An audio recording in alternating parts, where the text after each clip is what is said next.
You've spent too much time waiting for their support, their validation, their applause.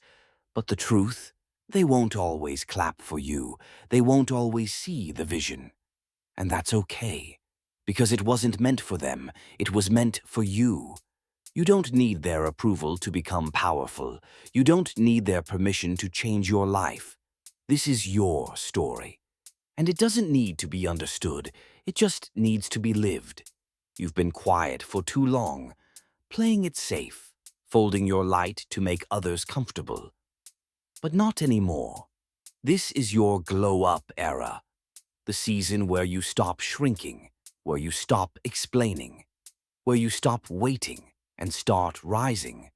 Let them talk, let them misunderstand, let them doubt you, because when it's all said and done, you'll be standing at the top, not because they believed in you, but because you believed in yourself when no one else did.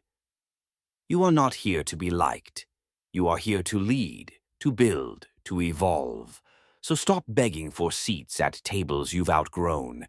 Create your own. Build the life. Be the energy. And never forget, you were always enough. Even when they didn't see it. Even when you didn't see it. But now you do. Now you rise.